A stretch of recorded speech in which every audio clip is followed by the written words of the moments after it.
That is Blythe, no. Blythe Speedway in Blythe, California. You'll be forgiven if you don't know where that is. It is in the middle of the desert. They're like, Mom, I wish we could still go to Irwindale. Honey, we have Irwindale at home.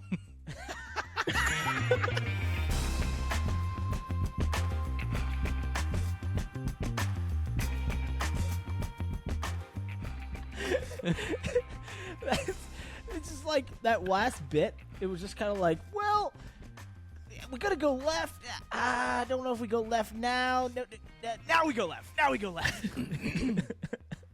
There is a this is the kind of stuff though that is makes real character in racetracks. If you go to a number of short tracks around this country, like Madison, Wisconsin, New Smyrna, you will see a trend where when they built these tracks, they started on the front stretch, and then they paved the front stretch, and then they had a nice, banking transition off of turn 2, and then they paved a banking transition into turn 3, and they came off of turn 4, and they realized, oh shit, we have to flatten the straightaway really quickly to get back to where we started. And you'll see that the exit of turn 4 is way flatter and a more aggressive transition than the exit of turn 2. There's a number of tracks like that. Well, that's the best. And the road courses, we always talk about the best road courses were just kind of done, paved. Like Mosport was, I've told the story a million times on here, but it was basically, they just came out there and they told a farmer, make us a track. So path. Yeah, he just literally took a tractor around and then they paved it.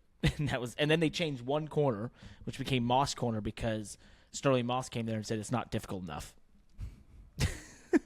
That's a racetrack. I love it. Hey, welcome to Money Lap. I'm Parker Kligerman, joined as always by Landon Cassill. On today's show, speaking of tracks, we're going to talk about the best damn track in NASCAR, I believe. We've got an Xfinity lifer who gets more life in the series, and why officials in F1 and all motorsports have forgotten what their damn job is. It's the damn Money Lap, and we start with the damn PR lap.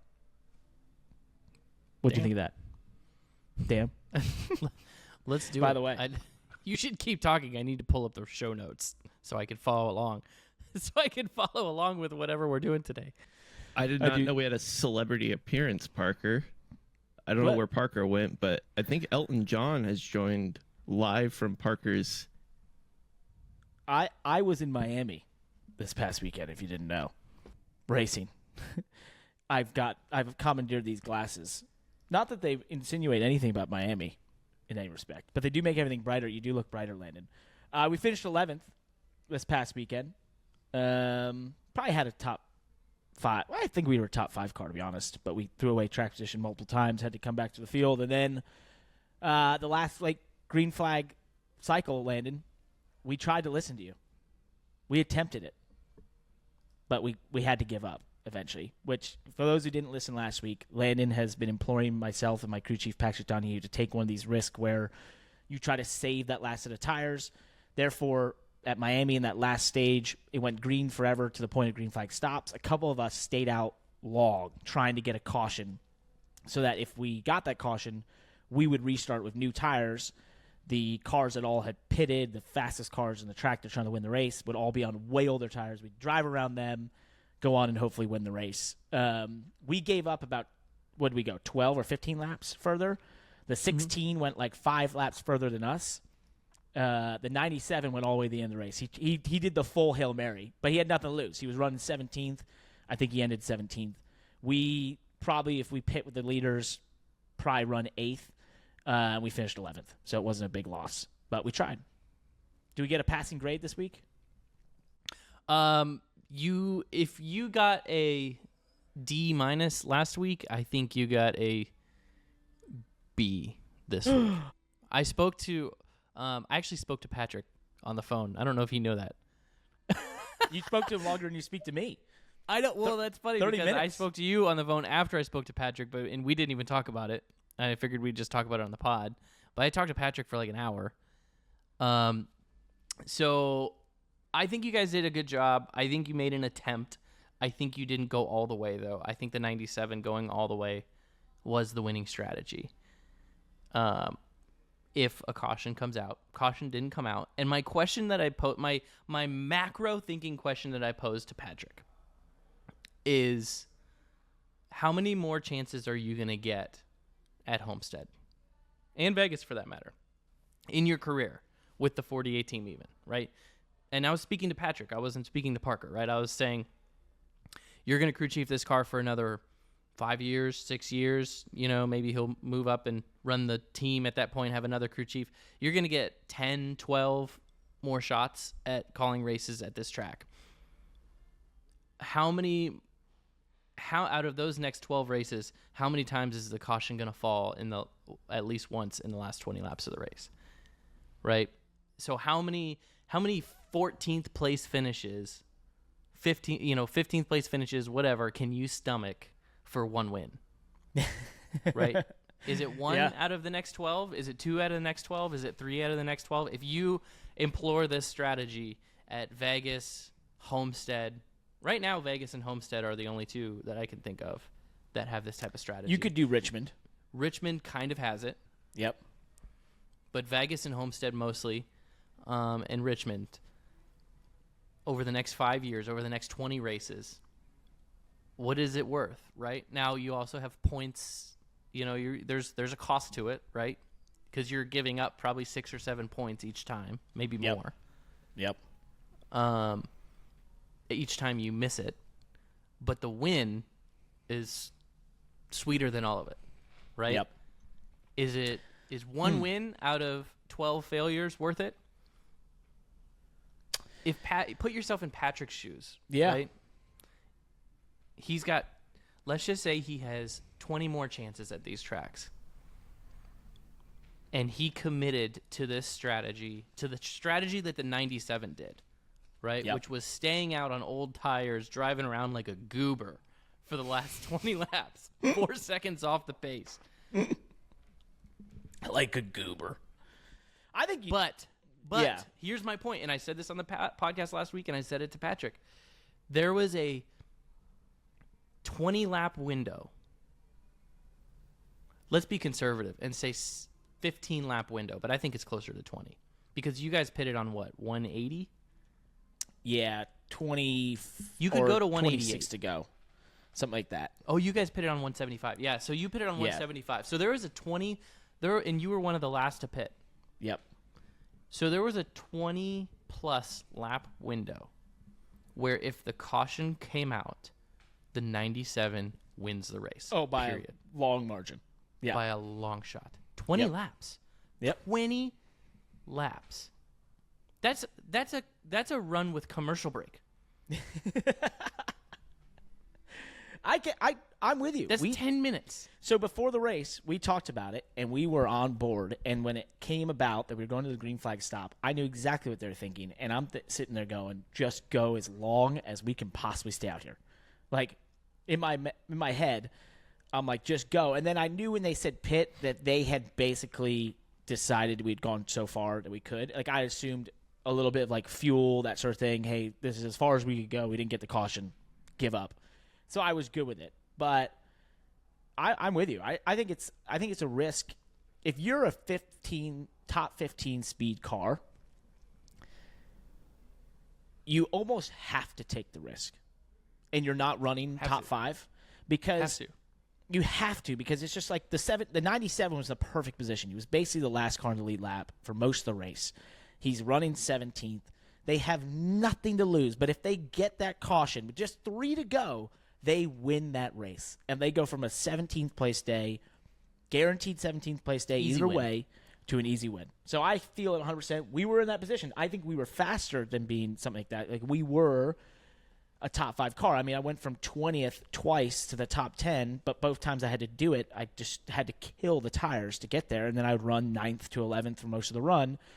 And it was like, if we could have just restarted one time up there in the top 10 to 5, I think we had a really, really competitive car. So, yeah, I think it's a risk you have to take, and I implore all Xfinity Series crew chiefs to think outside the box more, because Steve Letarte has talked about this a million times in Xfinity broadcasts, and he's like, do something different.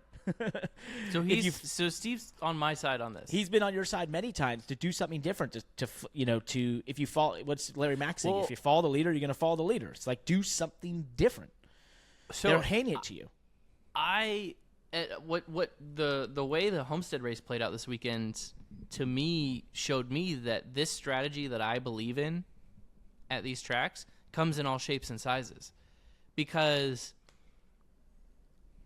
the way the caution fell on lap 130 or whatever it was, and forced you guys to pit while you still had, technically couldn't go on fuel till the end, put you in an awkward spot for this strategy. But then the 97 proved that you could still go all the way.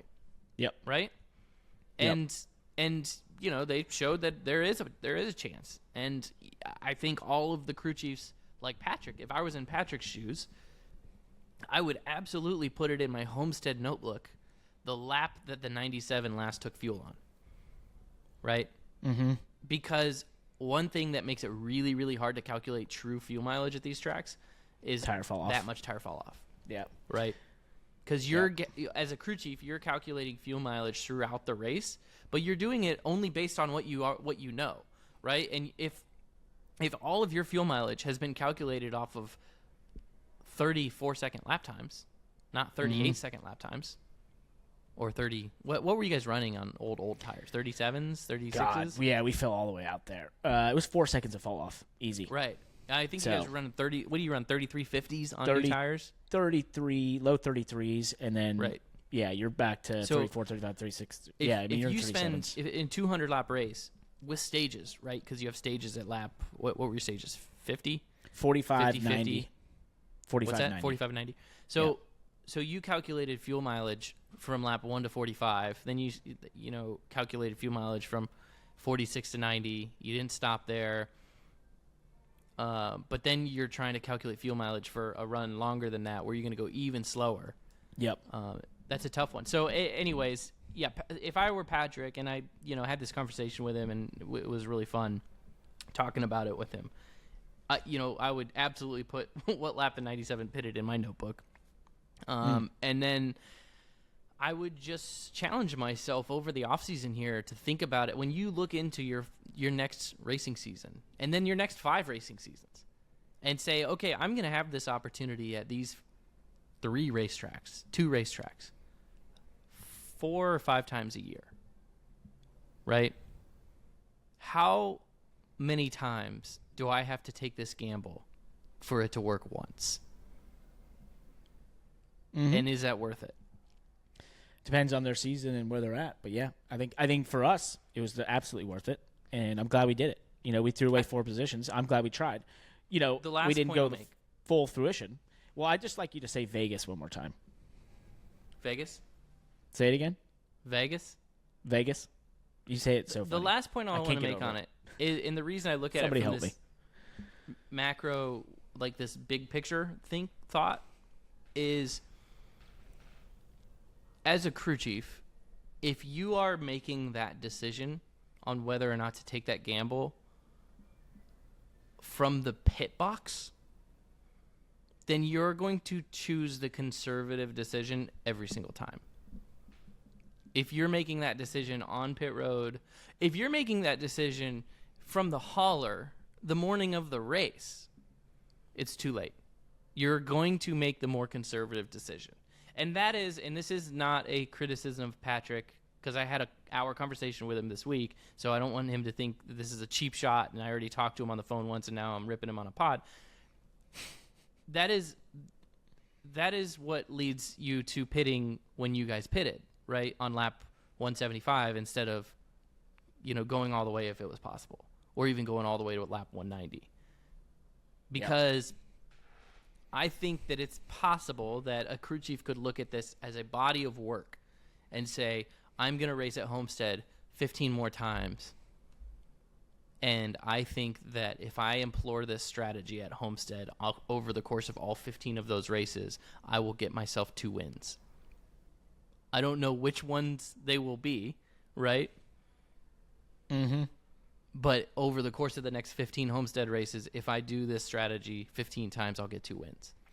Because the caution will eventually come out. And for the driver, I am a little sad because you've said it best. It's the dream to be in that scenario one time and just have just 4-second faster tires and just be like, to the outside, see you all later, and game over. Goodbye, all of you.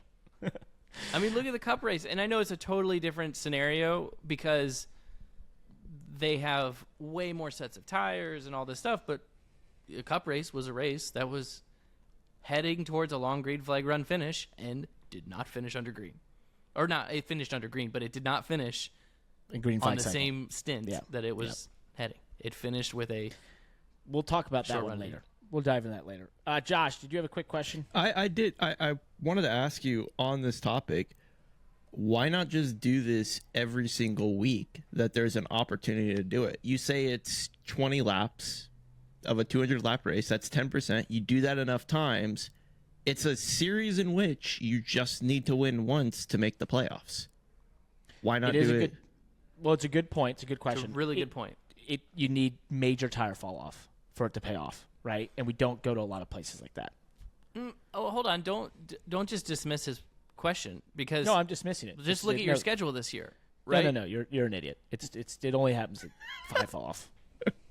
No. Hold on. Look at the schedule this year and go, okay, where could we have done it, right? Yep. Okay. Homestead, Richmond, Vegas, and then that's it because the other 2 are in the playoffs now. So you got 3 before the playoffs, and then you got 2 more in the playoffs, right? Yep. But let's just talk about before the playoffs. So you got 3 before the playoffs. So now as a body of work, you go, okay, I've got 3 chances in regular season racing to do this, and let's just do it over the next 4 years. I've got 12 shots. If I do this 12 times, how many wins is it going to get me? And I'm going to say, let's just say it gets you 1, right? Oh, Darlington. We're forgetting Darlington, by the way. Yeah, Darlington's a tough one. Darlington is tough to do it at because the final stage is so short. Yep. But you can do it at Darlington too.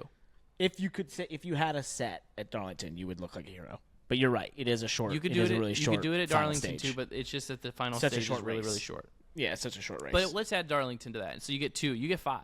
5 races, because Darlington's not in the Xfinity playoffs. So you get 5 races in the regular season a year to try this. Over the next 4 years, you get 20 tries. I think if you do it 20 times consistently, you get really good at the strategy. You focus on it. You specialize in this strategy. I'll bet you get at least 1 or 2 wins out of 20 tries. Now, my only caveat to that, not to confuse it, because I still want to continue down this path, I think you have to be a top 12 car. You have to be. Yes. You have to be a top 12 car. You can't. I don't think top this strategy. 15. I think top 15 most Top 15 car. This isn't a guaranteed win if you're a 19th place car. No, it's a 'cause you go guaranteed lap top down. 5 if you're a 19th place car, but it's not a guaranteed win. Okay, so your top 12 car, you do it 20 times, you get 2 wins. For those 18 races that you didn't do it, how many points did it cost you? If you were a 10th place car, how many points did it cost you? Minimum 5. of 5. Minimum. Yeah, 5 each time. Yeah. Each time. No, it's a tough So one. It's now- a math equation. So now it's going to cost you 5, a minimum of 5. Let's even say 10. So 10 points each time. If you go 1 full regular season and you try it in all 5 races and you get skunked, you don't win a single one of them, and it costs you 10 points in each one, you lost 50 points. 50 points would have been the difference between you making the playoffs this year or not. Oh, 100%. Yeah. We wouldn't have made it. So that's like that is. That's the I'm trade-off. still on board with trying it. Yep. You got to, But well, like we that's went how you into look this at it. week, they pulled the ripcord on it because we kind of had a ripcord point of pulling it. You know, you could say we weren't aggressive enough, whatever, but I guess that's kind of how you could approach the year as well, with a bit of like a ripcord. Try it 2 or 3 times. Hey, it's not working. Now we're in a position we got to go for points. We can't do it. You know, it's just like you got to establish where you're at, what your goals are. So let's move on. from Miami, and we'll talk that more can be Miami. all we talk about that strategy because I love it. Yep. It's so much fun. We'll talk about it again next year when we'll remind us to highlight it 100% going into those races and to identify who uses it or not because it is really fun. Definitely. Before we get into the reviews, Josh, what'd you do this past week? Okay, so Friday I got to do and witness something absolutely incredible, and it got me thinking. Well, what I did is I went and I saw the World Series, the first game of the MLB World Series. I don't know if either two of you watched it, but if you didn't, it was basically Dale Earnhardt winning the Daytona level of cool. Everything happened in the game, fan interference, a walk-off grand slam, and overtime, extra innings, all that stuff. And I'm sitting here and I'm like, what is the coolest thing that I've watched before this moment in all of sports? And what is the coolest thing that you guys have watched in person in all of sports that you were like, this is cool. I will talk about this forever and everyone else will too. I appreciate the guy from California just teeing up a conversation about how cool the World Series is. The Dodgers. I'm actually wearing a Yankees hat right now. I know it's not over, but I'm wearing a Yankees hat. I will say. My group chat of my friends at home back in Connecticut, New York, is all about the Yankees. So yeah, okay, Josh. Great topic. We'll think about that one after the Yankees fans can peel themselves off the floor. Yeah, the Dodgers kicking ass. What is the coolest live sporting event you've ever witnessed? For me, well, this first one really had nothing to do with the sporting event, I guess, but I remember the first time I saw an F1 car in person. It was Montreal, 2003, and I was walking up, and they were practice on Friday morning, and I'll never forget hearing the cars from the distance come out of the pits and get closer and closer, and that's like banshee, insane noise. And then we were right at the corner before the casino hairpin, and they flew by and they shifted, and it was Ralph Furman in a Jordan and then a Toyota. And when they shifted, it literally hit you in the chest, and I was like, that's the coolest thing in the world. I want to do that. The second one for me that's more of the event in total was the 2017 Indy 500 that I got to go to with like all access passes through NBC and everything. My girlfriend Shannon came, and I ended up writing a piece about it, but it was really fun because it just was cool to see it at, full tilt, the Indy 500. It was actually the second time I'd been there. The first time I went there, it was like a rainy 2007 one. We were there for like 20 laps. This time I was there the whole time, got to experience it. And there was a moment when Scott Dixon went flying through the air in a horrific accident towards the end of the race in turns 1 and 2. And all 350,000 people at one moment were silent. And I remember just like the whole place was silent, and it made chills happen on the back, throughout your body, and the hair stand up on your back. And I was like, whoa, this is intense. So those are my two. What is yours? Well, the NBA Finals in Cleveland, watching LeBron take the Cavs to become NBA champions, whatever. I don't know all the terminology. I was there. I was famously there because I was there for I was the on ball TV, game. NASCAR Chasm, or NASCasm, whatever. I always forget how to pronounce him. Captured me on TV and was like posting screenshots and stuff on Twitter. That's funny. Screaming like crazy. So, what year was that? I was sat on floor seats behind the basket there. That was pretty cool. That was a really good sporting experience. And then I was at the Ohio State Michigan game when Ohio State went into double overtime, 2015, I think. Wow. Beat Michigan in double overtime, and they were ranked 1 and 2 going into it. That was a pretty cool sporting experience. Sorry that my two, off the top of my head, didn't have anything to do with racing. Well, I think actually, the most sentimental one for me go ahead, that has to do with racing would be the first time I really went to a NASCAR race with Hendrick was in Atlanta in 2007 after I had just tested Jeff Gordon's, the first COT car to come out of Hendrick Motorsports for Jeff Gordon, and I was literally there in the garage, like with Jeff Gordon and the 24 team, and Steve Letarte was the crew chief, and that was like pretty surreal for me. I was 17 years old. It's like Definitely did not belong there, but I found myself there somehow. I know that feeling. I had the same feeling with Penske 2 years later. So I know that exact feeling. And, Steve did tell me he was the one who picked you up on your first day at Hendrick, by the way. My first day. Yeah. He and I were talking about it in Vegas. It was pretty funny. Yeah, he picked me up my first day at Hendrick and took me to the test. I rode all the way to Greenville Pickens with Stevie Letarte to drive the COT, the first COT that came out of their shop. I drove before Jeff even drove one. That's awesome. Also, I would add the Olympics I went to this year. That was pretty cool. Oh man, that'd be cool. That was really, really cool being at the Olympics in Paris. So let's get some reviews. As always, 5-star reviews on Apple get you on the podcast. We're on our way to 200. We're damn close. This one says, need a 6-star from Ocam's Razor 80. Absolutely love this show. I have a 10-hour commute every week, and this show gets 1 hour of that every time. I've been a Kligerman fan since watching him wipe up the field at the 2009 Kentucky Speedway ARCA race. Keep up the great work, fellas. Love the show. Thanks, buddy. Appreciate that. A couple good ones on Spotify here, Landon, if you want them. I'll get it. Here's the first one's Noah Larson. I'm there. You know what? You're obviously just not. Look at what we're dealing with here, people. It's just unbelievable. I love that there's a crossover on the Venn diagram of NASCAR and emo circles. Aaron Gillespie from the Under Oath / the Almost and formerly Paramore is a big racing fan. Pretty sure he has a matching tattoo with Alex Bowman, potential future show guest, maybe. Also love Landon's oddly specific imagery of Midwest shopping mall diecast stores during the spoiler ad reads. For me, it was jeans, toys, and collectibles in the Mall of the Bluffs. Shout out to Gene, wherever he may be. I love that. Yeah. You're making a difference. I can do an easy one. No offense, Caleb, but yeah, it's a good one. Solid. Love the show. Love the show, guys. 5 stars. Hate to do it, but if you don't bring back the 3-hour JRE long form episodes, I'm gonna have to take a star away. Ooh. Okay. Yep. I am a big fan of long form podcasts. I Me think too. that is a. I mean, we're a show. We're not a podcast, so. That's right. But I'm a big fan of long form. I think that's one. I think that's something that independent podcasting has.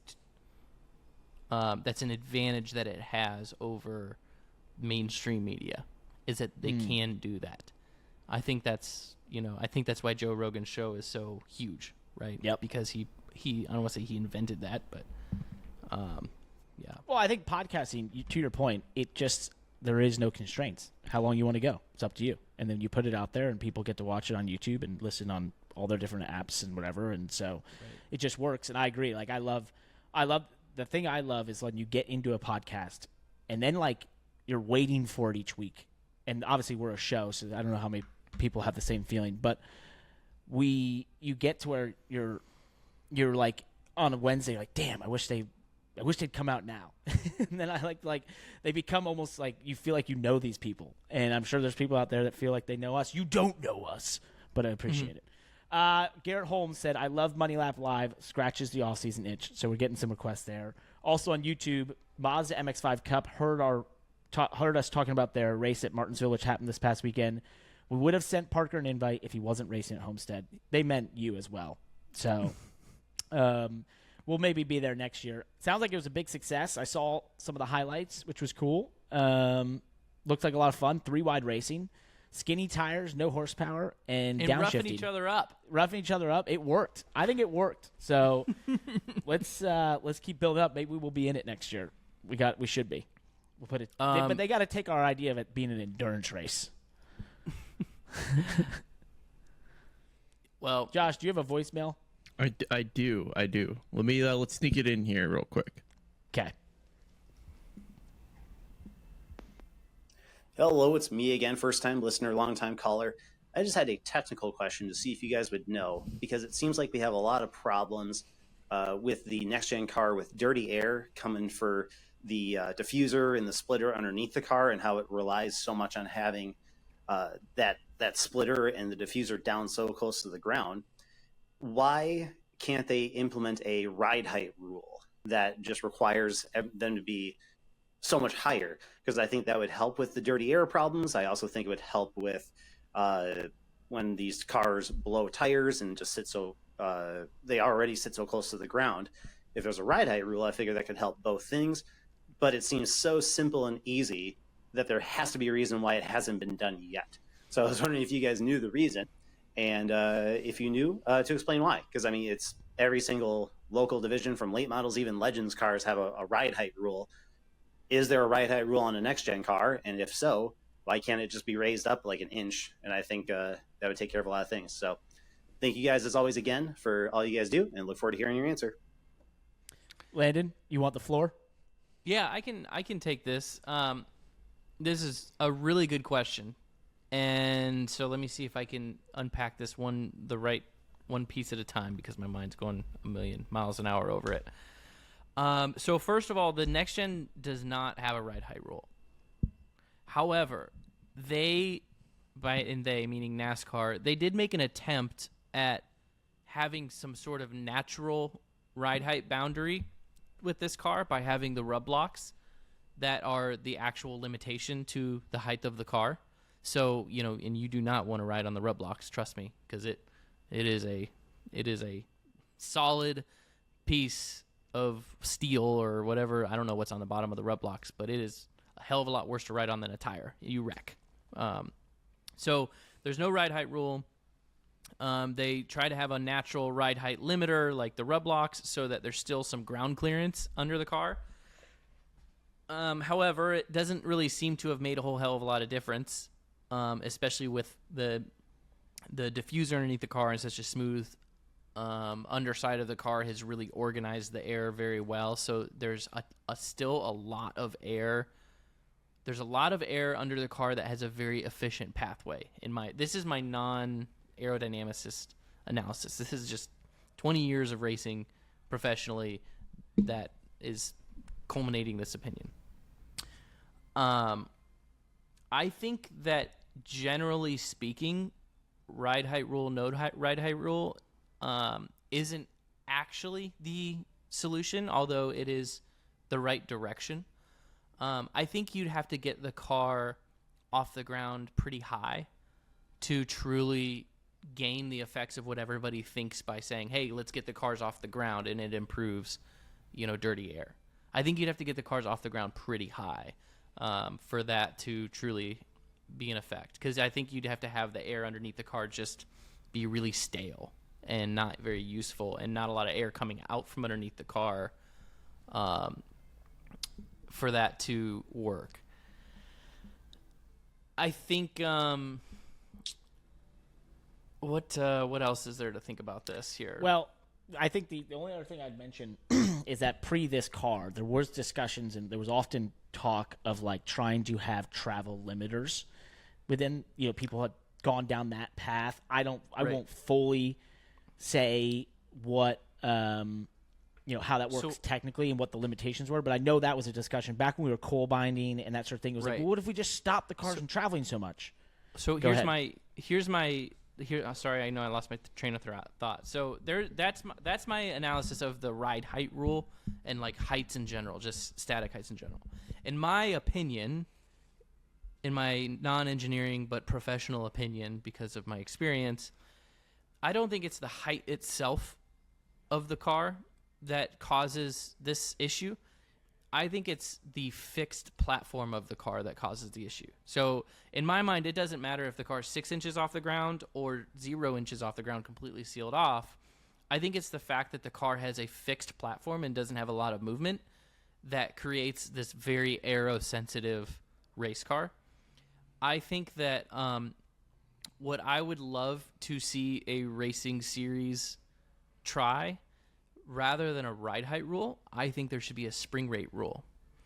And it should not be a minimum spring rate rule. I think it should be a maximum spring rate rule.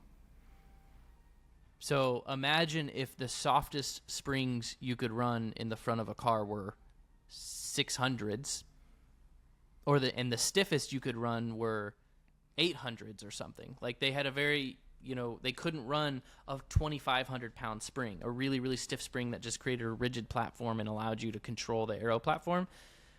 If you had really soft springs in a car that did not coil bind, then the car would lower in the corners, and then it would pop up down the straightaways. Yep, And then it would like the lower old in the days. corners, and it would pop up down the straightaways. Dynamic.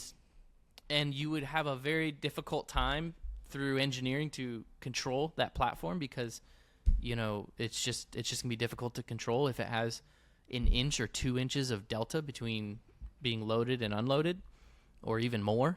Yep. 3 inches of delta. That to me is what that variation of a car just moving up and down, and not being able to control it with the tools that you have would help dirty air, in my opinion, more than anything else. So to that if point, you just kept the next gen, the way the car sits, and this is the front of the car, right? if you're watching on YouTube, I'm using my hand as a race car because that's what race car drivers do. The front of the car is up, the back of the car is down. If you just took the next gen and raised it 2 inches and said, okay, we instituted a ride height rule, right? Well, the teams are still they're still trying to accomplish the same thing. They're still probably trying to get the back down. They're still probably trying to keep it flat and level and consistent. I don't think you change much. I don't think you gain much. I think that if they made spring rate rules, where you had to soften the springs of the car to where you could not run stiffer than a 600-pound spring in any one of the corners of the car, then the teams would have to raise the car up just to keep it from hitting the ground in the corners. And then the car would have all this oscillation, all this movement. The aero would be unpredictable. It would be hard to model. It would be hard to simulate. It would be hard to control. And I think that would improve the dirty air. I love that. I think so. That's been a theory of mine for years. Is that when we went down the path of coil binding and then bump stops and whatever, and you started to look at where race cars went, especially stock cars, they went from dynamic, like visually dynamic cars, to becoming static, right? And if you look at that era, that early mid 2000s, as that occurred, people got upset with the racing because you couldn't see people driving the cars anymore. And I think that's what's been amazing about the next gen is that even though it's an incredibly static platform, we've gotten maybe desensitized to this idea of like a static car. Mm-hmm. But you go watch those old days, early 2000s, the cars popping up on the straightaway and then slamming down the corners. It just looks so dynamic. And I think that adds a visual element that, like, if you're, I talk about the bar test. If you're watching in a bar from afar and you see a static car going around a racetrack, it's going to look kind of boring. But if you see a car popping up in the straightaways and slamming down the corners, like, oh, that's interesting. It's just visually telling you a story of something happening there that maybe isn't even happening. Maybe in the car you don't even feel it, but it's just visually showing you something happening. So I definitely think if I were to pick a direction, I don't care about, to your point, I don't care about ride height and all that stuff. I just want a visually dynamic race car. And I think all racing series, and this includes F1, which actually I've been surprised by how dynamic their cars look. And you can see them in the braking zones. It must be just the tremendous forces, but you can actually see an F1 car pitch down in the braking zone and that sort of stuff, which always blows my mind. But I think the more dynamic, the better, for sure. So that is a great question. Thank you, Crazy M80. We appreciate it. If you want to leave us a voicemail, go to moneylap.com. We bought that website, by the way. Go use it. Please use it. It costs a lot of money. The in F1, it's created an interesting problem because I felt like I understood what Alonso was saying after we read about it on the podcast, where he was saying you have to drive the car 80% to go fast, and that doesn't make sense to him. I made sense of that after we talked about it on the podcast because I think that in F1 they have so much tire degradation now that they're having to build these mechanically sound setups, but yet it's still an F1 car. You can't not have an aero dominant setup in F1. So they're sort of putting the drivers in this position where, yeah, you have this really mechanically sound setup where there's lots of oscillation if you spike the brakes and if you drive aggressively, but yet the optimal aero platform, and aero is over dominant in every F1 car and will always be, is to not dive the nose of the car, right? So that's what Alonso was saying after I put more thought into it, or at least this is what I think he was saying, was I want to drive the car aggressively, but I have to, he's like changing his muscle memory with how he attacks a corner because he cannot change the platform of the car because it would disrupt the aero. Yep. I feel it. I don't know if I made any sense to anybody other. It looks like I made sense to you. No, I got what you were saying. I got it. This has been the longest PR lap of all time, by the way. There's no doubt. I think we went let's an go hour. to the show. Well, you know what? What's that? Speaking of MX-5 Cup cars, I do not know if they have diecast yet. But if they did, they should have a race run diecast from Martinsville on spoilerdiecast.com, one of the fastest growing companies in the industry. What sets them apart, Parker? What is it? The fact that even though we're a year and a half of reading these diecasts, I still have to read the ad read. You would think I'd have it memorized by now, but I really don't. Spoilerdiecast.com gives me these ad reads so I can read them for you because they pride themselves on exceptional service. All their orders ship either same or next day, ensuring you get your hands on your favorite products in no time. And the best part, they offer free shipping on orders over $20. That's right. You get a smooth and affordable shopping experience with SpoilerDiecast.com. Over 1,100 unique products currently in stock. Some of those may be Mazda MX-5 Cup cars. I don't know. Some of them may be Mazda MX-5 Cup cars race ran from Martinsville with the tire marks on them. Who knows? I have no idea. They are NASCAR focused, though, so if you don't see any, you can see plenty of NASCAR diecast and apparel. They have F1, IndyCar, dirt sprint cars. They're Midwesterners, race fans just like us, constantly growing their offerings to cater to different forms of racing. And I love that our PR Lap reviews are starting to chime in on my ad reads. It feels like it's sticking. It's amazing poetry. There is no one who will think we pre-record those with the amount of mistakes you just made in that one. So, I read that thing word for word. We can guarantee they're live. I read it word for word. This is incredibly writing. That is incredible writing. Yes, it's right. Well done with the prompter and putting that in there to make it sound live. Those are all pre-recorded. Let's talk the NASCAR Cup Series. We alluded to it earlier. A thriller at Homestead this past weekend. In my opinion, potentially the greatest track in NASCAR. And for multiple reasons. One, it is the multiple grooves. It is the tire fall off. It's the running the wall. It's running the bottom. It provides a show that fans like, drivers enjoy. It's just a very good stock car racing track. It's fast in qualifying. It's a hell of a lap in qualifying that's dynamic. And then you get in the race and you're going to move all around. And the weather is amazing. Miami is really fun to go to.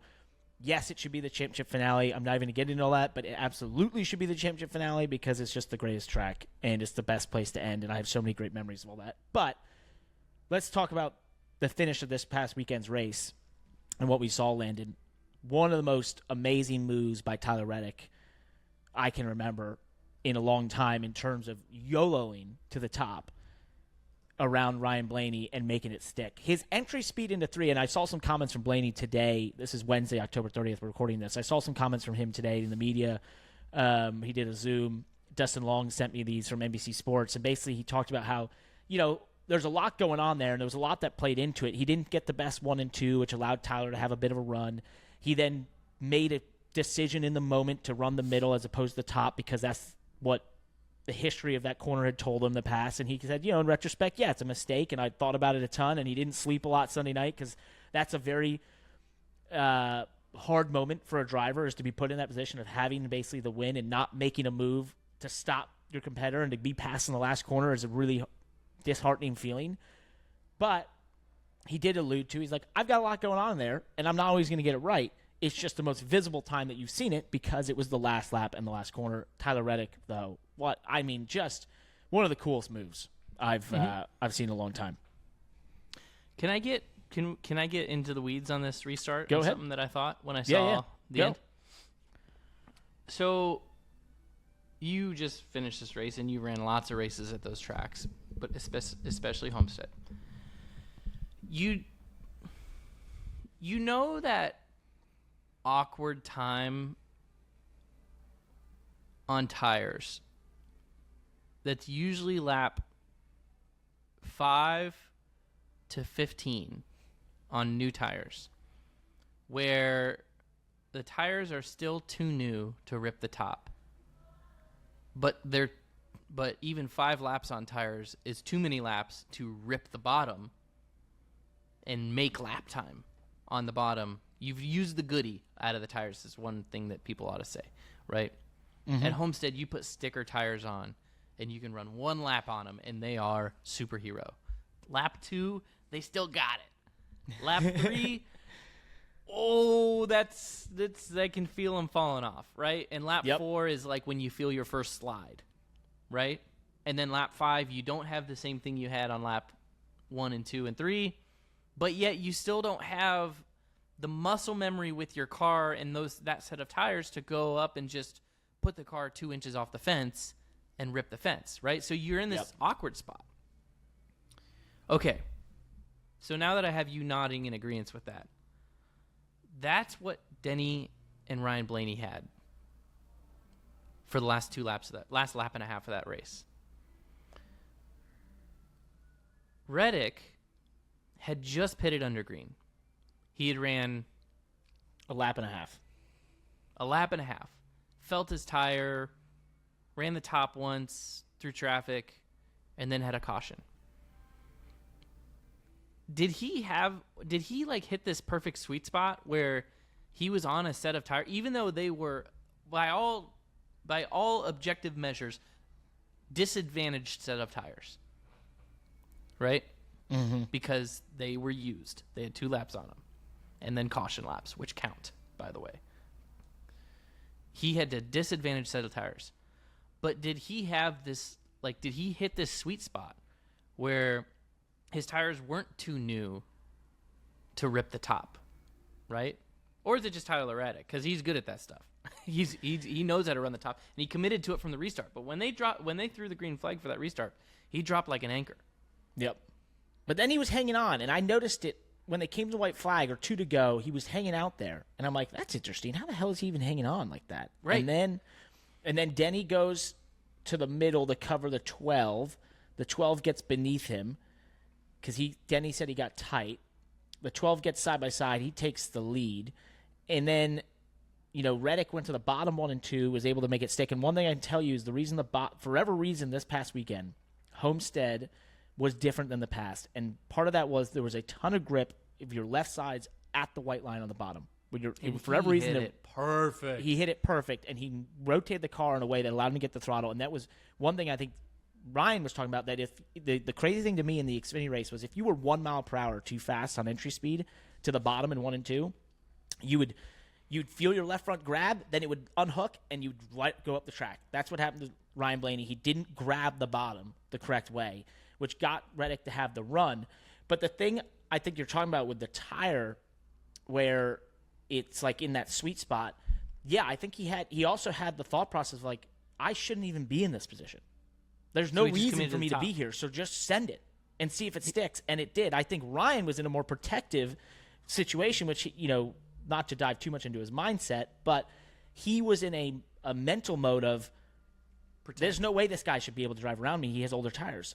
So it's like those two dynamics were playing out at the same time, and Reddick just had enough grip to make that move to work around the outside. The only other thing I'll tell you is the reason the top was not as dominant in Xfinity was they put a bunch of sealer down on the top lane of Homestead that caused a lot of high-frequency bumps, and so it just sort of took away the top being so dominant. In 1 and 2, I can't really express why the top didn't work, other than it was very obvious in the middle of the track, as we ran the races, the rubber was not laying down on the exit of the middle for some reason. It just wouldn't lay on the track, and I don't know why, but I noticed it very early on. I actually had it in my notes from last year to try the diamond line we were all running in 1 and 2, and that you saw them run the cup race, and Denny was doing it, and everyone, they'd throw it into the bottom, then slide up 2 or 3 lanes, and then turn back down.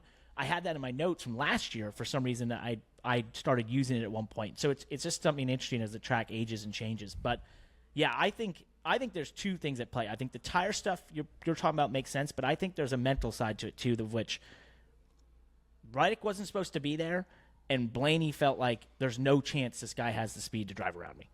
Right. And the grip. Right?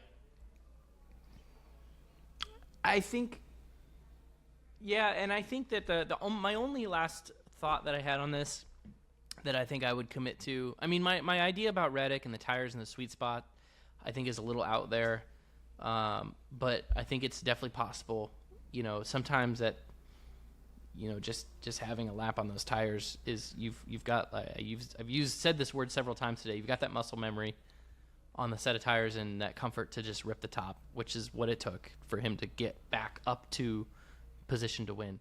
The other thing I think that I would commit to in my analysis of this is that I think Blaney just made tactical error on both ends of the track on the white flag lap, 1 and 2 and 3 and 4, especially 3 and 4. Yeah. There's almost I think there is almost, and we're armchair quarterbacking it on Monday morning, but I just think there's no reason for him not to enter turn 3 in that top lane. The middle was working, but yeah, I would have just put left sides on the bottom. If you wanted to hedge your bet, you just put your left sides on the top seam. Yeah. Then if the run is coming on the top, you just slide up a little bit. I mean, it's hard to do there. It's really difficult to do because you can lose the car and be at a bad run, and the 45 maybe would have turned under him. But you would have at least tried to protect a little better than him just driving around you. Yeah. The middle is just so bad there in 3 and 4. I was surprised. That was a tactical error. Yeah. So obviously. And I think he was trying to hedge his bet and just hedged too far and should have been just more risky. He's one of the best. So I mean, I'm not. No, let's rip him apart. Let's rip him apart. Let's just destroy him. He's only a champ. That guy might make it one day. I don't know. Reddick goes to the championship 4. Big time. Big day for 2311. Michael Jordan was there. Dave Burns got another interview with Michael Jordan. He's his new best friend, by the way. Gotta love to see it. 2311 also announced this week that veteran crew chief Booty Barker will move to a new role within 2311 in their leadership team. And Charles, I think you say Danique? Danique, is it?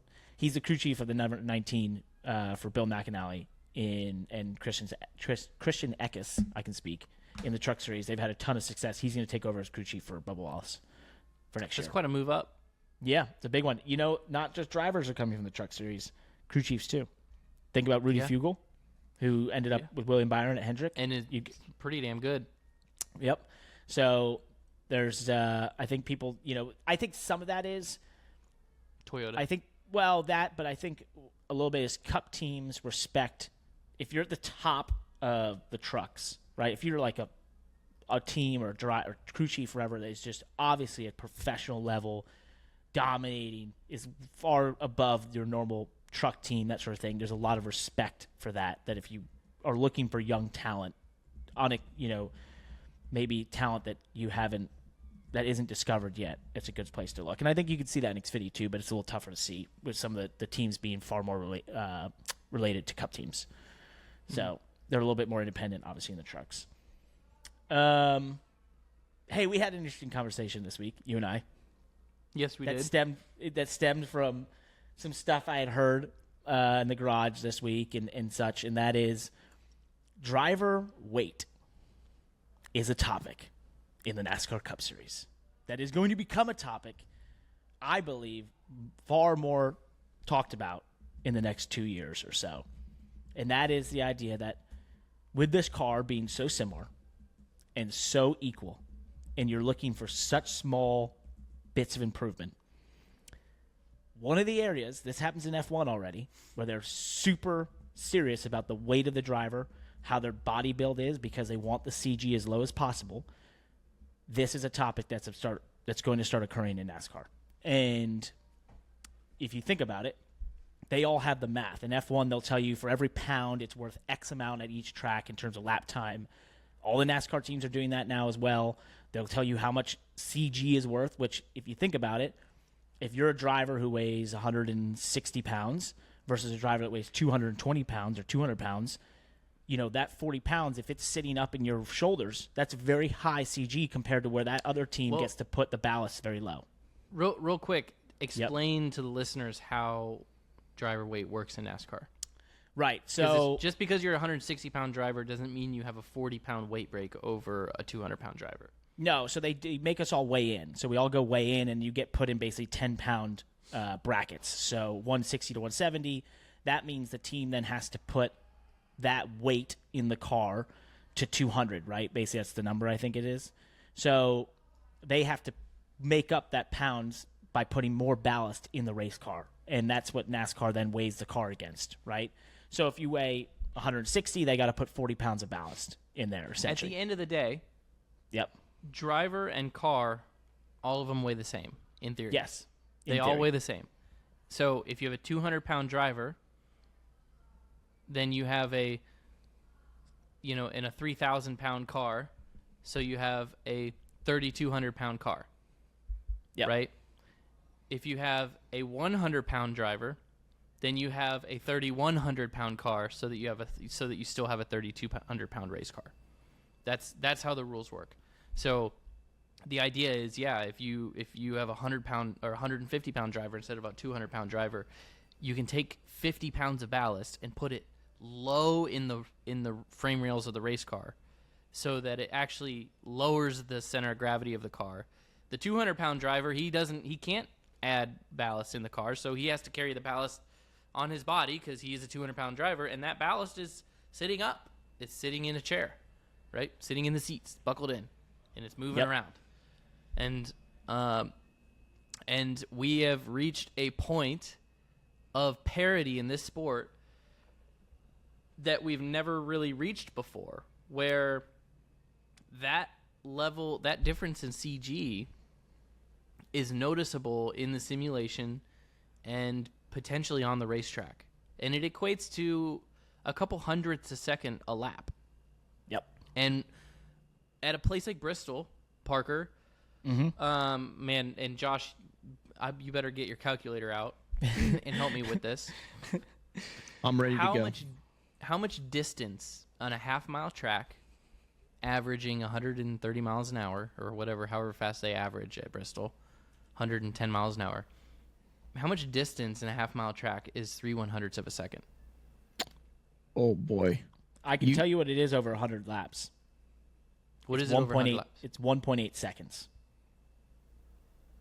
So it takes 15 seconds, so it's 1/15 of the or you said 1.8 seconds? 1.8 seconds.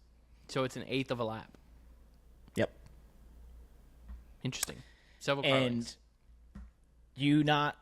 This is a discussion that is occurring, and if you look at driver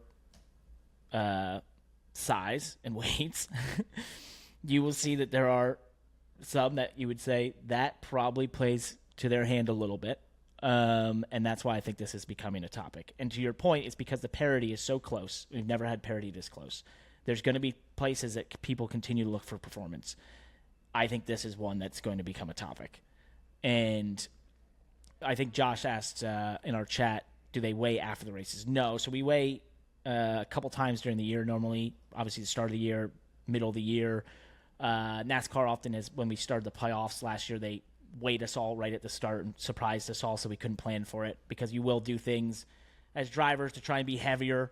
I always like to say when you show up to Daytona, you're the fattest and palest you'll ever be, because you're trying to make a higher weight, maybe get into a higher bracket by 10 pounds or so, and then shed that for sure as you get to the springtime. And I personally have done that every year I've ever been in the sport. So whenever we do those photos, the Getty photos, I'm always like, this is terrible. That this is the photo that's going to live me all year, and I'm by far the fattest by 15 pounds I've ever been. So, but no, it is. I think more so than that, it's just going to become a discussion about, hey, if you have a driver who's on the cusp of maybe they weigh 175, 180, and you're saying, hey, if you can get down to 160, we've done the math, this is what it's worth. That's going to be a discussion. That's going to have to be had. And this happens in F1. I mean, Esteban Ocon is a tall 6'1" F1 driver, I believe, and I think he weighs like 143 pounds. He doesn't do that on purpose. Or, I mean, he doesn't do that by accident. He cannot weigh more. They will not let him, the engineers. That's just the fact. So it's crazy. We'll see where this goes, but I think it's definitely going to be a topic. It's pretty fascinating. Do you want to talk about lawsuit updates as our resident lawyer? I can't be bothered to read this. You're putting this on me because we don't really know how to explain everything that's going on. But anyways, I'm going to read some Bob Pocker's tweets. So these are from today. This is pretty much while we were recording.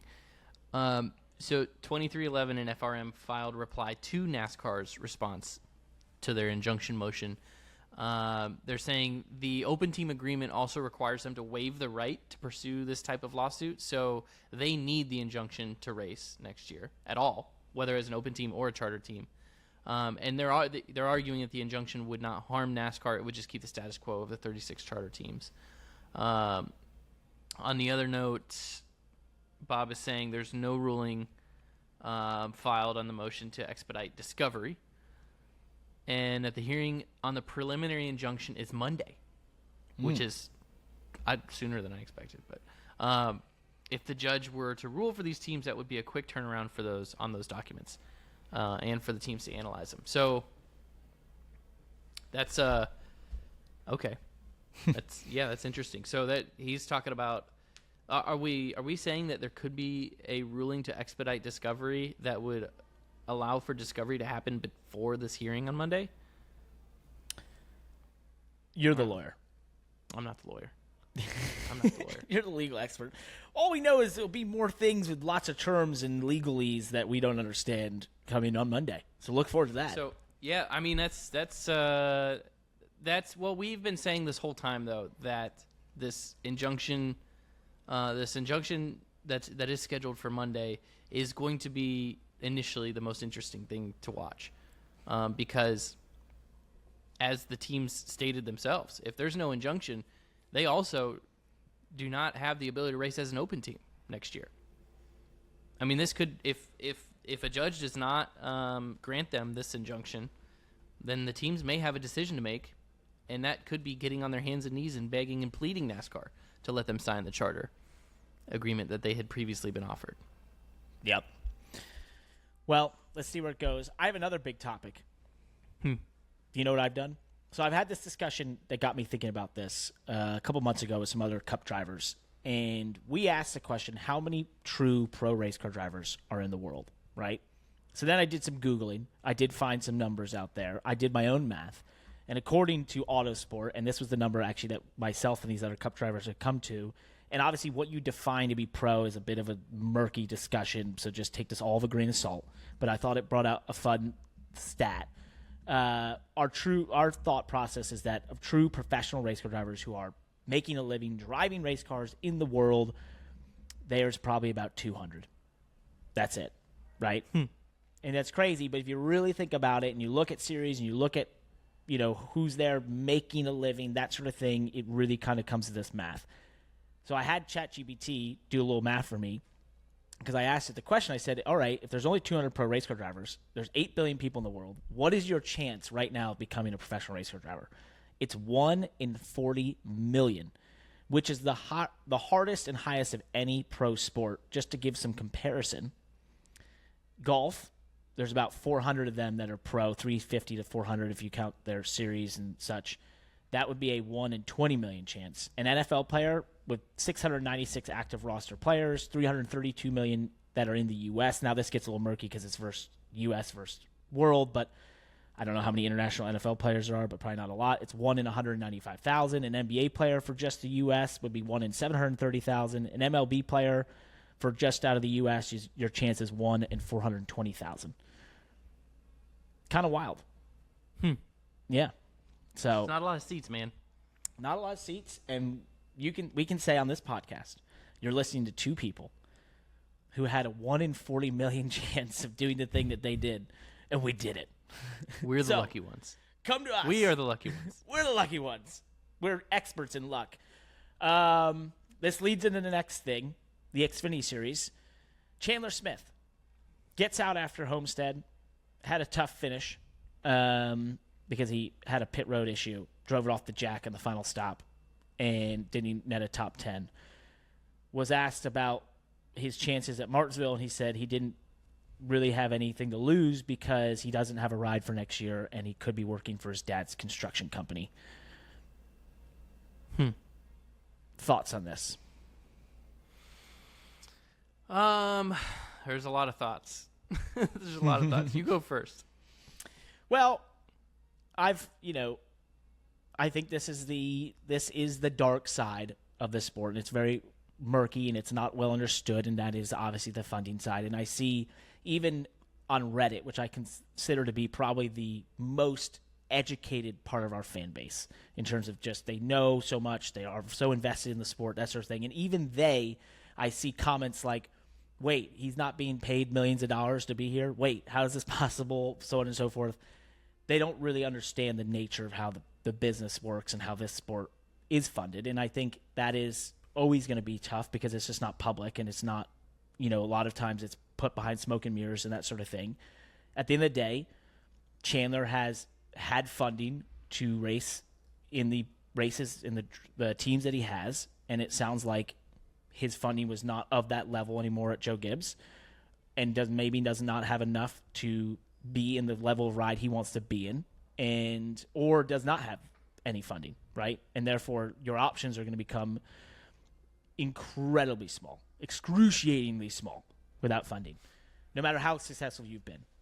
That's just the nature of the business. I think it is unusual, though, for a driver who's had the level of funding he's had and had success to not have any sort of opportunities. But that, going back to it, is just simply the nature of this. Now, I'm sort of leading you into your point, which I know your point, and that goes back to only 200 pro racer drivers in the world. There's only so many seats. Mm-hmm.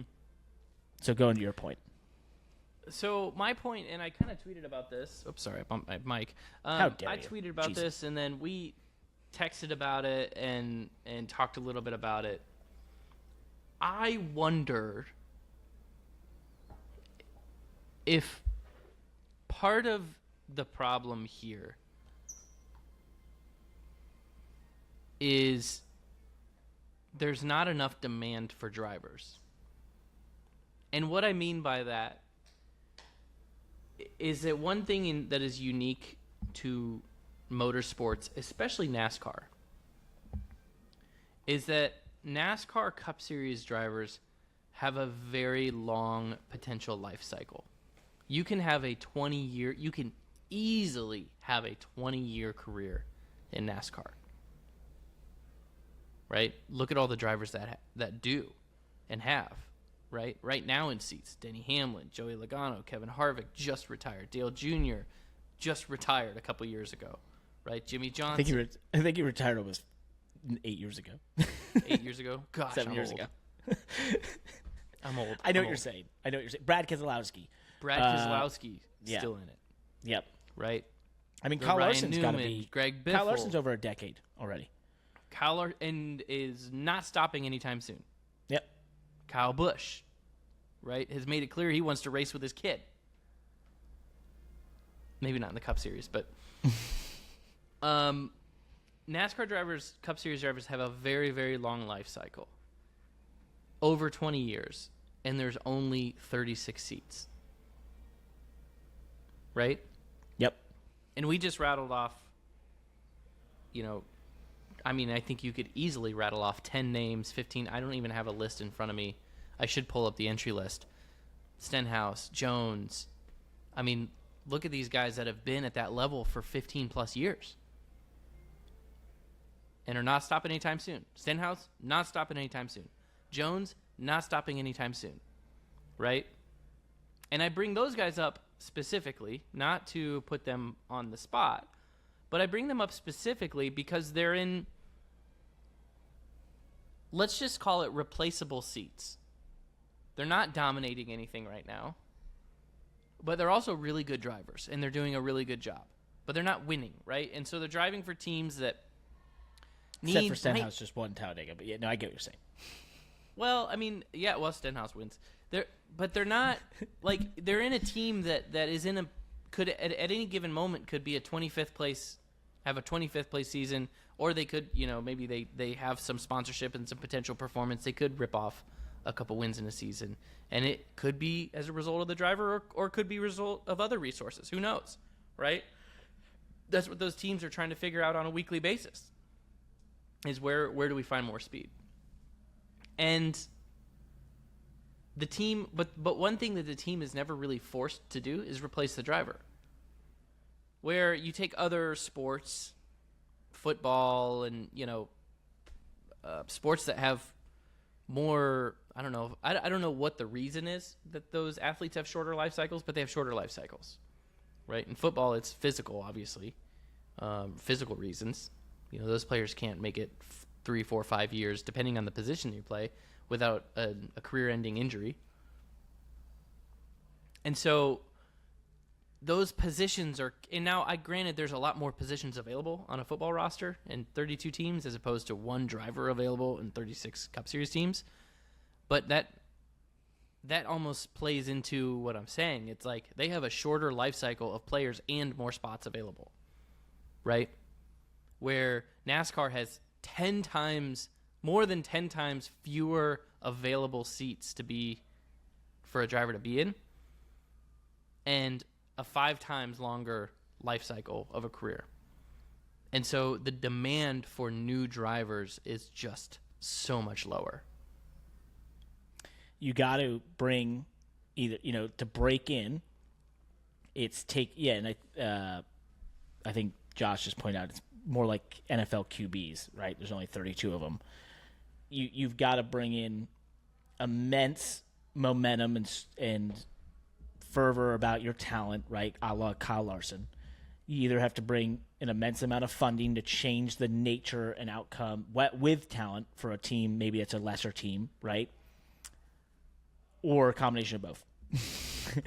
And it's like, that's what's going to help you break into a 20-year cycle that is drivers. When you and I were trying to break in the Cup Series, I can remember back in 2013 and 2012 and 2011, 2014. I mean, some of those, the drivers that had been in the same ride for 12 years, 13 years, 14. It was like I remember looking at it one day and going, I'm never going to get there. Like I was in the Xfinity Series. I was in the trucks winning races, and I turned to someone and I said, how do we ever break in there? I was like, these guys have been here forever, right? And some of them didn't win races for 4 or 5 years, but it didn't matter because they were just ingrained into the sport and the team and the sponsor, whatever it was. And so it is unique in that sense. There isn't a lot of turnover, potentially. If you wanted to just narrow it down to quarterbacks, right? Mm-hmm. I just Google searched the average NFL quarterback has a 4-year career. Okay? Now, I'm looking at the Martinsville entry list right now. Let's just count Cup Series drivers that have had a 10-year career up to this point or are well on their way to blowing through a 10-year career, right? Okay. I'm starting at the top. Ross Chastain, 10 years in the Cup Series. Yep. Cindric is still pretty fresh. But let's skip him. Chastain, Dillon, skipping Barry, Larson, Keselowski.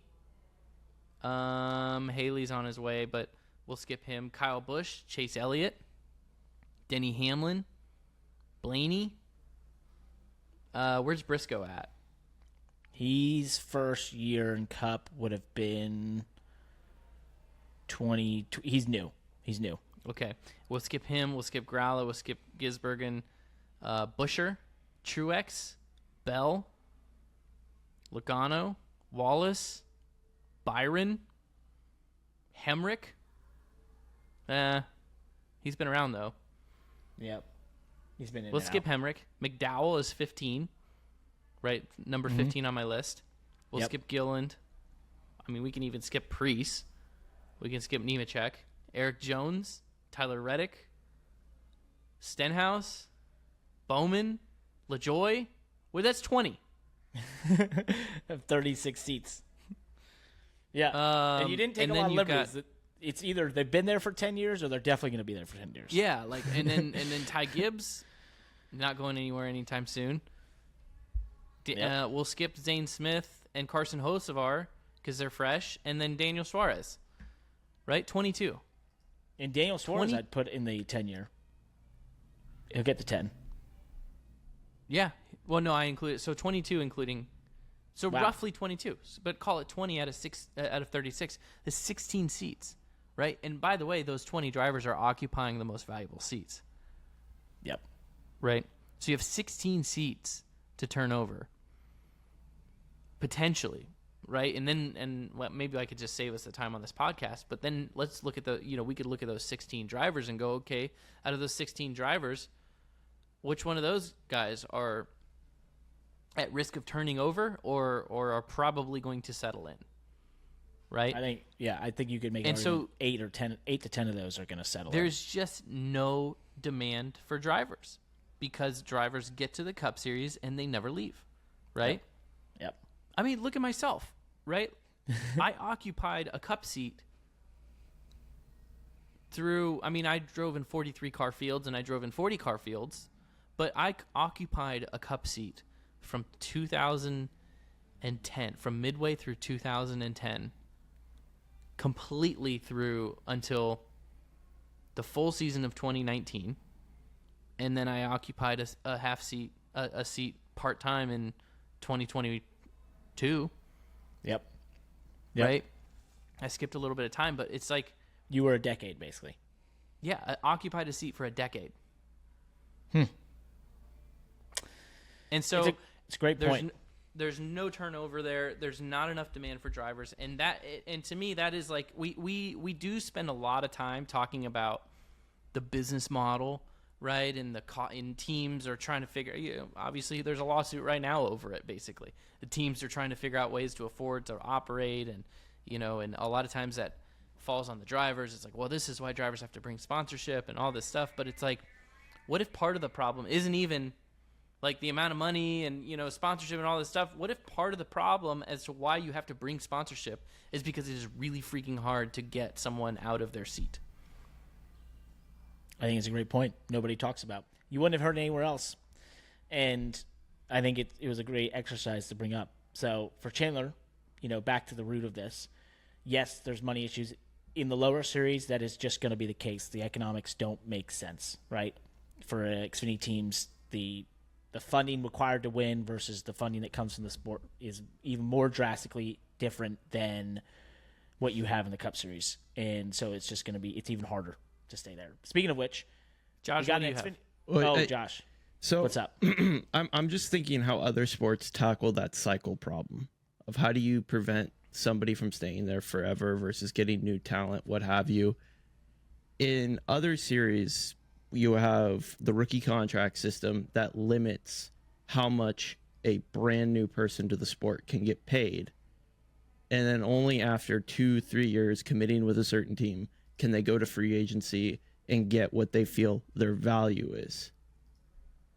Would that resolve that seat cycle issue where somebody, who occupies one of those main seats is getting paid? No, because I think there's plenty of teams that could take a quote unquote cheaper driver, but it wouldn't make a large enough economic difference to them versus the driver they have that. Yeah, maybe there's is drivers entrenched with driving. a sponsor.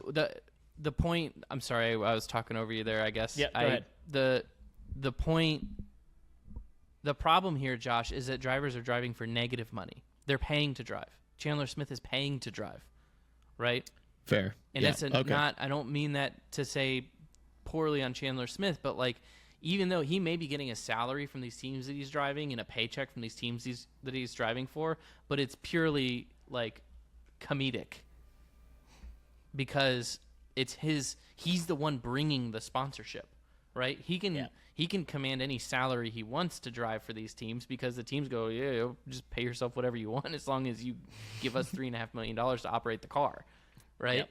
Yeah. So chances are what Chandler's doing and a lot of these drivers are doing, I should refrain from calling him out so specifically because I don't know the details of his deal, but I've seen many deals with drivers similar to Chandler where it's like, yeah, their funding source brings $4.5 million to the table because the driver wanted to make $500,000, right? And so they really only needed to bring $4 million, but they brought $4.5 million so that the driver could have like a pay plan with bonuses and stuff so he could make $500,000. But at the end of the day, the driver's paying to drive. So I get you're not in the wrong frame of mind there, Josh.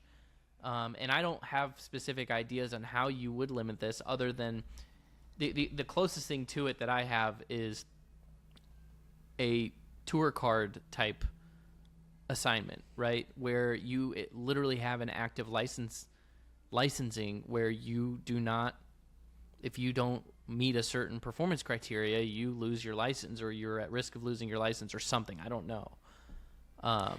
Which also goes the other way, by the way. you know that the license system, which we've been on this a million times, the license system also goes the other way, of which Chandler, if you wanted to give him value, or me value, or you value, Landon, for running the Xfinity Series with a true licensing system, a la super license system, that says, hey, you just did 2 years in the NASCAR Xfinity Series. He's won 2 races or 3 races. I don't know how many he's won. He's won a couple races. He's finished X place in the championship. He is eligible for a NASCAR Cup Series license.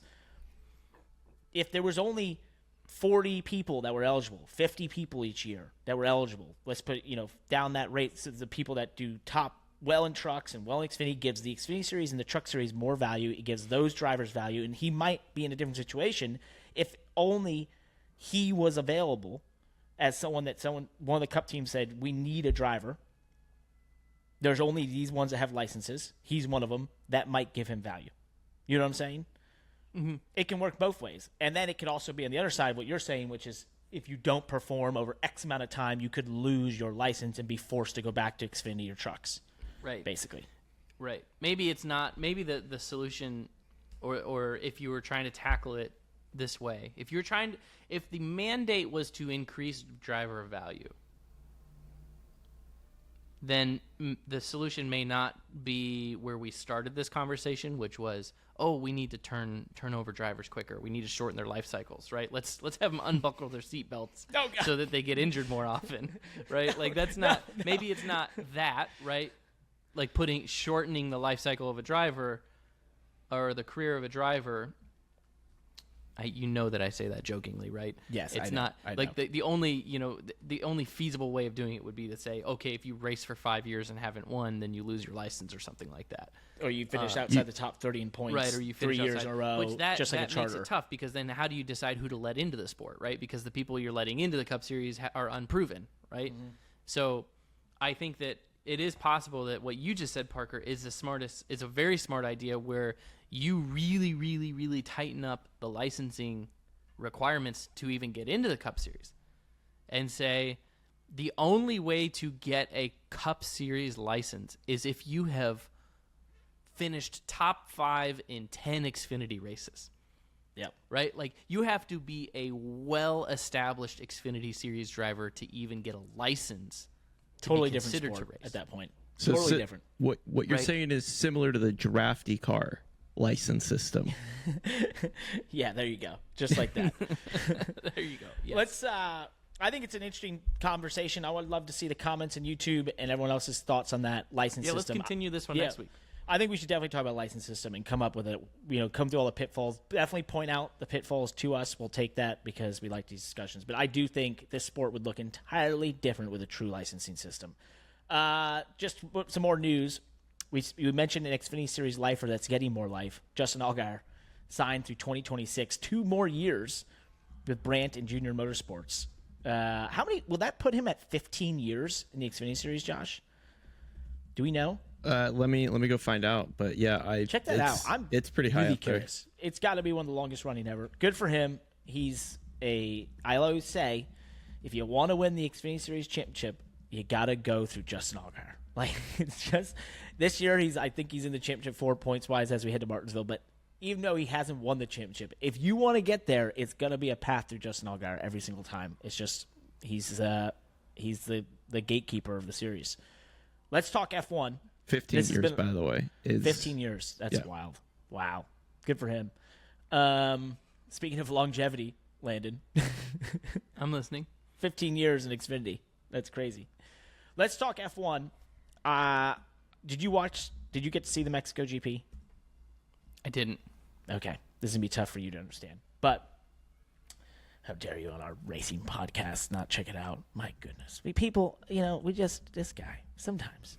I just want to talk about quickly, there was another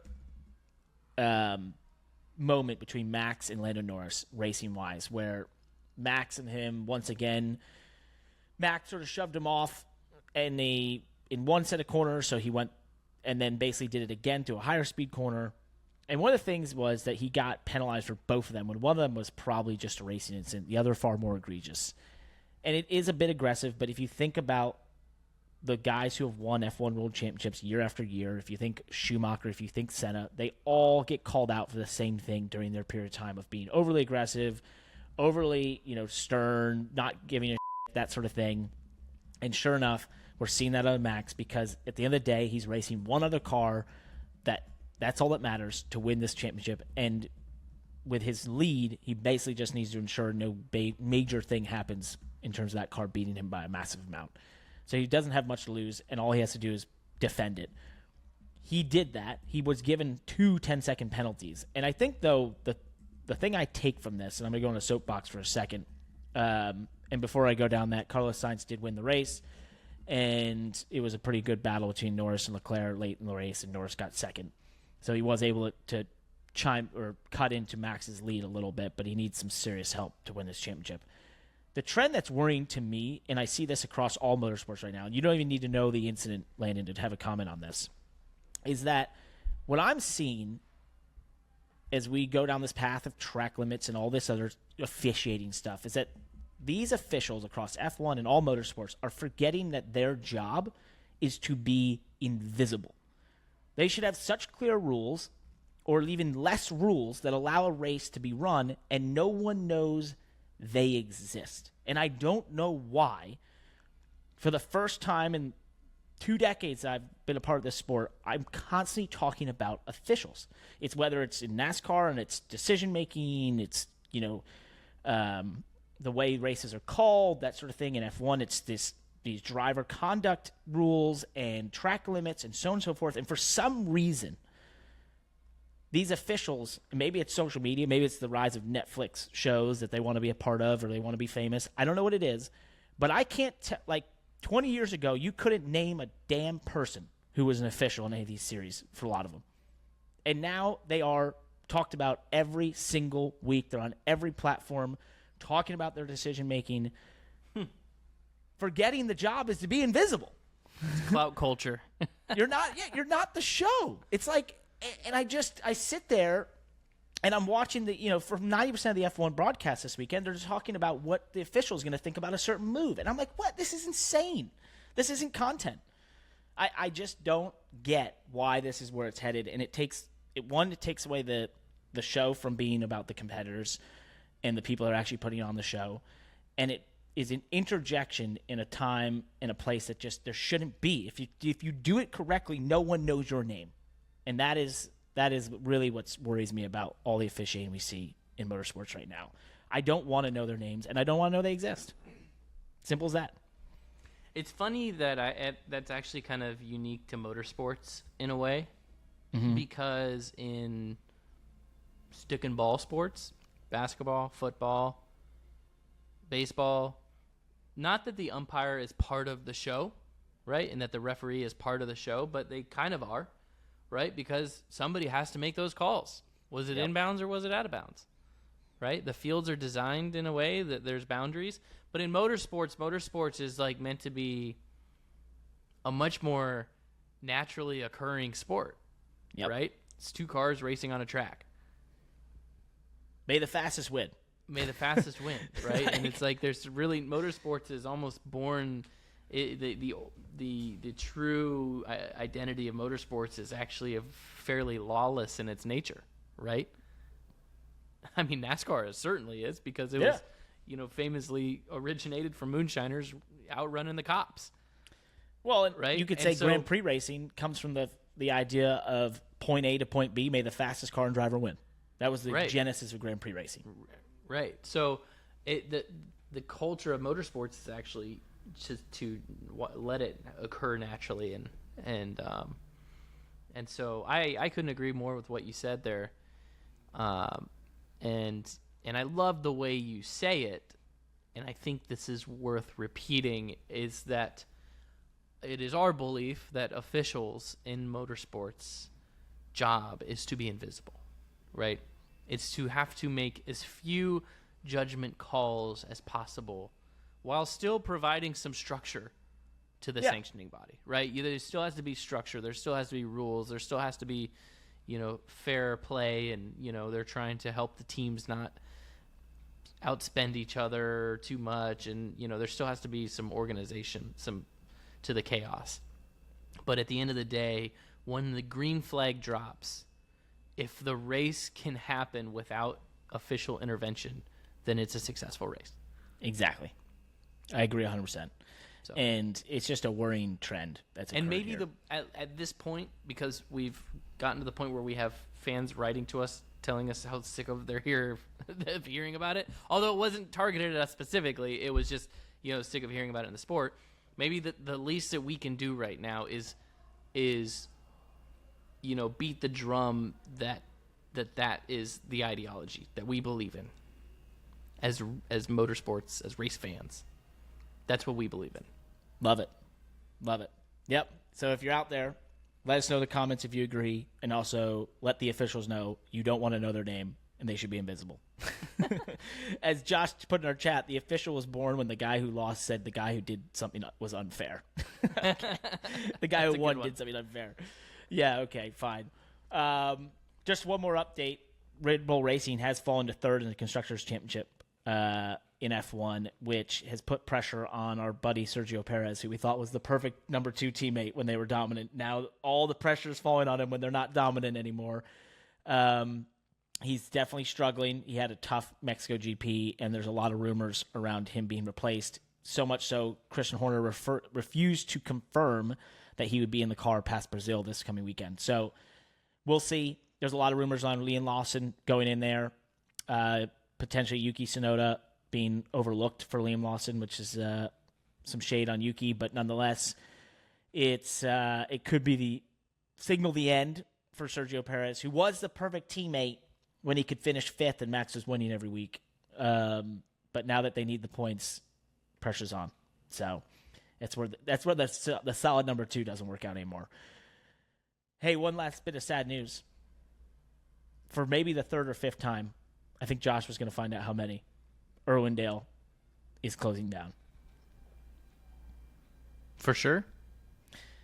It sounds like it's for sure this time. But this did happen, I feel like, 2 or 3 other times in the last 10 years. That track's had a lot of great history. Is it controversial? Like, not everybody loves that track. Well, I don't know. I did the Turkey Night Grand Prix many years ago, which was a USAC midget race. Irwindale was one of the OG flat, progressively banked racetracks, wasn't it? Mm-hmm. Oh, I don't know. I don't know that history. In my mind, it was. At least for my childhood, it was. I did not find the number, but I'm just sitting here thinking, how the heck is Hollywood going to film car commercials at or shows at racetracks? They don't have Auto Club anymore. Irwindale is going to be going away, and there is no other flat oval tracks in the entirety of the valley. Well, it sounds like they have to go to Lime Rock Park, which Connecticut does have a really great production tax credit system. So, a la ESPN being there, NBC Sports. Hollywood, we're looking for you at Lime Rock Park. I'll put in a good word. Oh, man, this has been a long one. How long are we doing this? We talked about liking long form. We've gone a bit. Oh, my God. We did it. We just let's get Kyle in here. Bring it, Kyle.